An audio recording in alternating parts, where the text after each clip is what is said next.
Well, welcome back then. Frame number 7. And it's quite simple now, isn't it? Reanne Evans has to win the 3 remaining frames to knock out Zhu Yinghui. Zhu needs just one more. He's a very, very strong favourite now.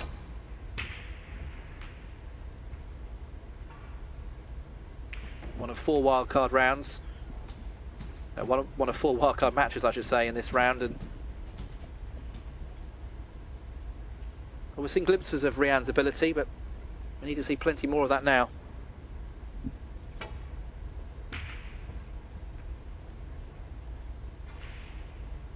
It's a very attacking safety shot from Zhu Yinghui. Cue ball very nicely weighted there to the vault cushion. But also the reds have been opened up pretty menacingly. If a mistake is made here, then it could be end of match. Try and just lie on that red that's near the pocket of a couple of cushions, get in behind it. Oh, that's unlucky, just hit the left part of the jaw. Goes back.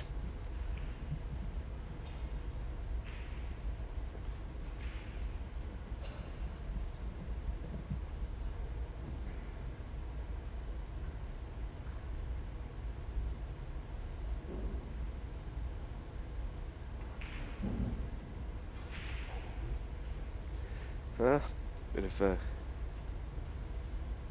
eye contact there, both players trying to get this ball put back in the right place. I mean, Zhu Yinghui is very entitled to oversee that, because eventually he will be asked if he's happy with the positioning of the ball, so he's entitled to have a look, although the ball's been moved over a lot from where it was initially.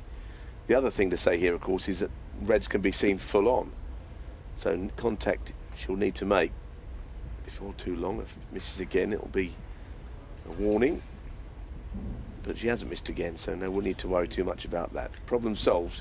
Yeah, we don't have a Deshawat Poomjang scenario at the Crucible Theatre Sheffield where that precisely happened, and he missed again, didn't he, the 3rd time, and had to lose the frame to Michael White.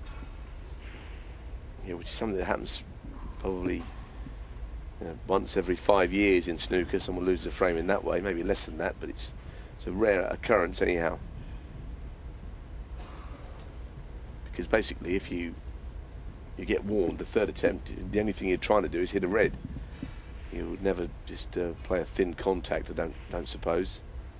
Not sure what Poomjang was doing, because I think he's got his own way of playing the game, hasn't he? He's a bit of a maverick.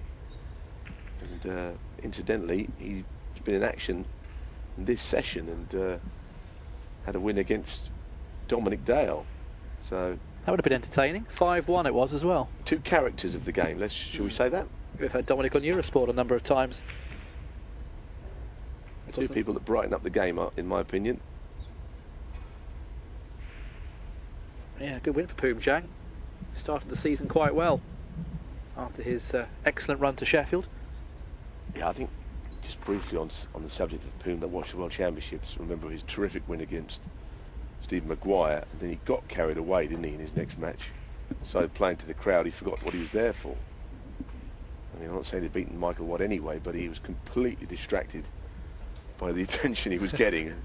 He stopped playing snooker and started doing ridiculous things like giving away frames on the 3 strikes and out rule and trying to get the crowd clapping. It was just a case of somebody who lost their focus, I would say. Yeah, I would agree with that. Michael White certainly took advantage because he pounded him in that match. Yeah, that was over with a session to spare. But certainly, as far as Poomjang is concerned, I suspect he'll do better this season. He'll get the balance right between entertaining and remembering what his job is as a snooker professional. Now, Reanne with a mid-range red here. Position is the imponderable, and thinking about position perhaps is the reason she missed the pot.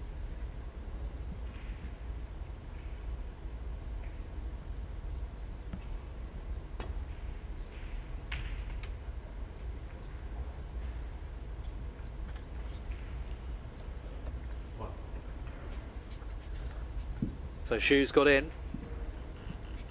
Just needing one more frame.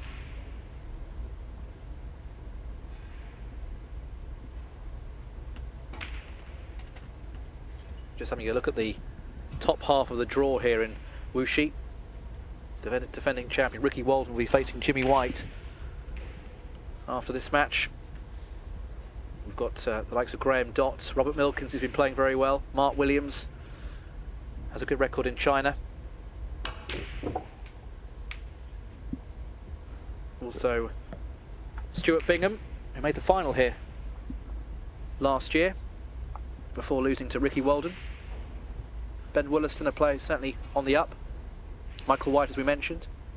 Barry Hawkins, I mean, he's been one of the players over the last few months. He's played very well in Bulgaria last weekend. Made the final of the World Championship. He's certainly a name to look out for. Marco Fu in there as well. And as I mentioned, Neil faced the winner of Zhu Yinghui and Reanne Evans.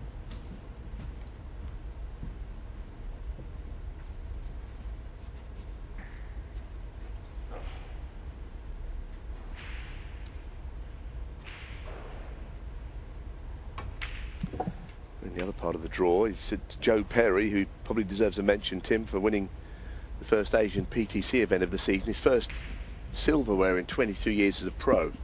That was well over at the weekend, and good luck to him, because Joe's been a good player for a number of years, and a lot of the British players making the journey to that event, which preceded the action here in Wuxi.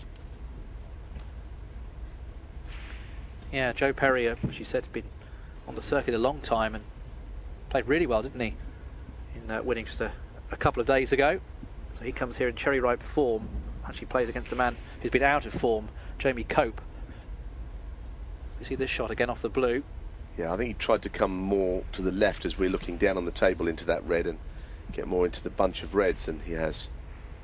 Just back to Joe Perry, of course, he practices a lot with Neil Robertson, who will face the winner of this match, as I mentioned, and I know Neil has been very thankful to all of Joe's help over the years.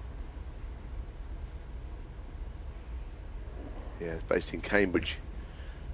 Joe, of course, originally from London. He used to play as a very young lad in the club in Ealing that I was involved in with my dad, and he was coached by my dad and a gentleman called John Patton, who used to run Saturday morning coaching. I didn't know that Joe was part of that until I played him in a tournament. But a few years later he knocked me out because I was one of the lads who used to be in the club watching new practice. He was based in London then, but he moved down to that part of the world a few years later. Yeah. And so it's good to see him getting some success, actually. Like him. Yeah, I do as well. Well, at the moment everything appears that Zhu Yinghui is going to get the result here, although that safety shot from Reanne Evans was of a high level. Put the pressure on him. It's a difficult one at range. Yeah, not close. Hopefully, for Reanne, this has offered her a chance.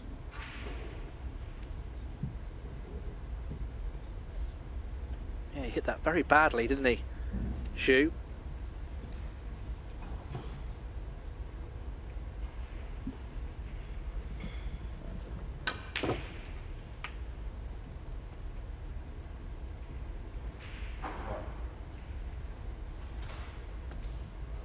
Not such a good shot. She didn't pot it cleanly.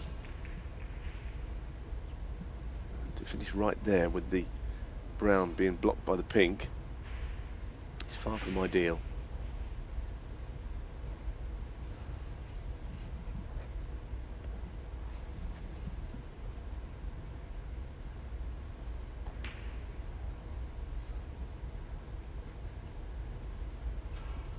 Just wanted the cue ball to slow up a fraction.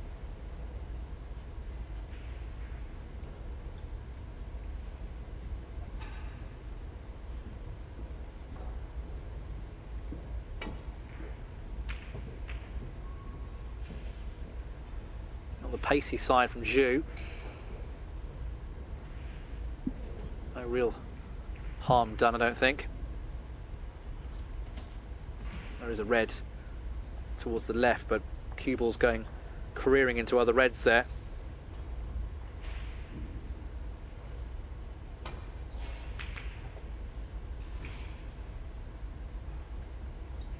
Just didn't quite hit the safety right, Reanne there.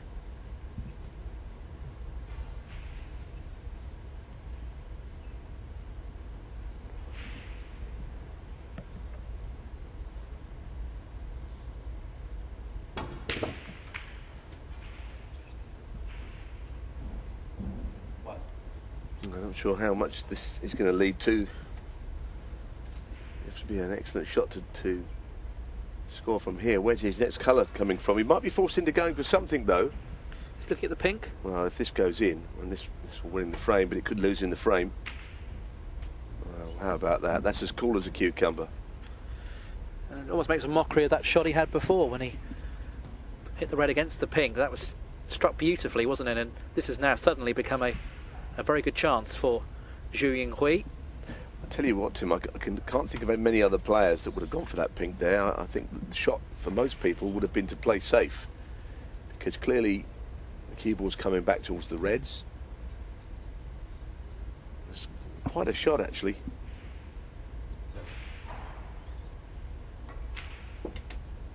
We've seen that from Zhu in this match, haven't we? We've seen one or two inexplicably bad misses, really, but certainly I would suggest 5 or 6 long pots of the highest calibre.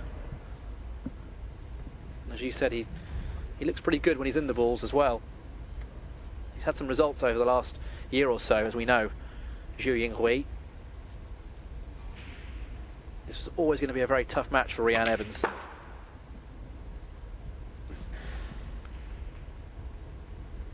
Well, this is slightly in between shots. Whether he can get to the red to the left pocket, I don't know. Otherwise, it's a snick back into the right corner.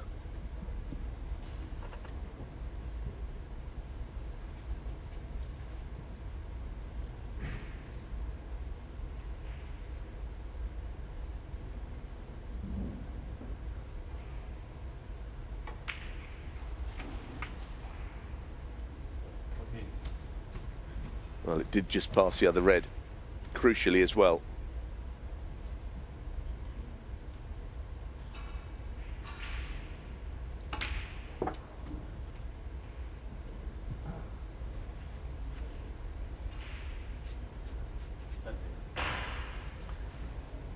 Well, it would be a bonus, I think, for Reanne Evans to come back to the table. I would suggest there was enough points on, because this is looking horribly as if it's the end of the road for her.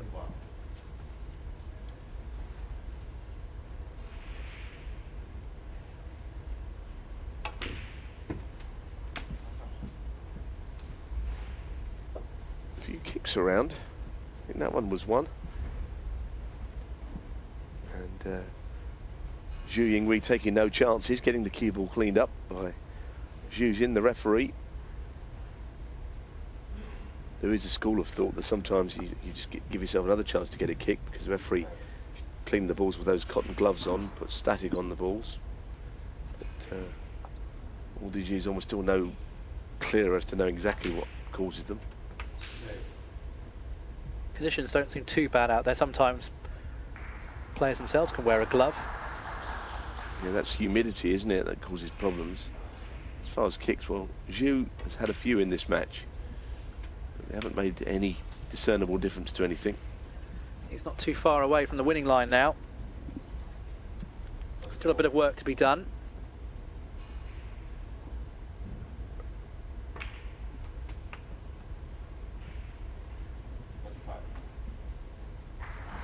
.56 the difference then. This pink will make it 62. And there's 67 left on the table, so he just needs one of these reds.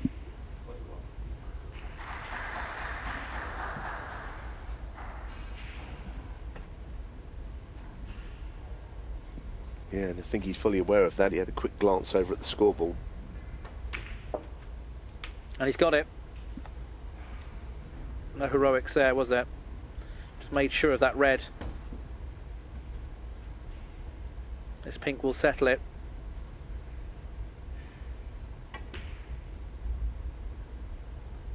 No. So Reanne Evans will come back to the table, but she does need a snooker here against Zhu Yinghui to stay in the Wuxi Classic. 63, as you can see, is the difference. There's 59 on the table. One 4-point snooker will tie as long as she takes a black with the reds, which is obviously not really in a possible position at the moment. So you have to say Zhu Yinghui is a heavy favourite here now to win the Framer match. Yes, it's not looking so good. If you're a fan of Reanne Evans, and I know that she's got a huge following around snooker circles around the world because of her exploits as a player on the women's tour, where she's almost unbeatable. Very rare to know her lose a match in that form of the game. Well, that pot has secured it, Neil. Yeah, I think that's it now. Unfortunate that you had to play a wild card, but that's how the draw went. And unfortunately, run is going to come to an end here, having been Thepchai and Nur, the tied player, to get here. So no match which would have created much interest with Neil Robertson. It's going to be this gentleman who takes on Robertson, and it's a very tough ask for him. It is, and he'll have to cut out some of the errors, but he is through. So the wildcard round goes to Zhu Yinghui. He's defeated Reanne Evans here by 5 frames to 2. He'll face Neil Robertson in his next match. Plenty of Eurosport coverage coming up throughout the rest of the day and over the week here in the Wuxi Classic, but it's a victory then for Zhu Yinghui, 5 frames to 2. Reanne Evans made the highest break of the match, a break of 79, but despite getting it back from 3-0 to 3-2, she just couldn't quite convert her chances afterwards. She'll learn a huge amount from that experience, no doubt, but she will be a bit disappointed, I'm sure, of her performance. But as I said, she's got to take the experience and the positives out of it. But she's out of the Wuxi Classic. Zhu Yinghui is not. He's through. We've got more snooker on the way here on Eurosport.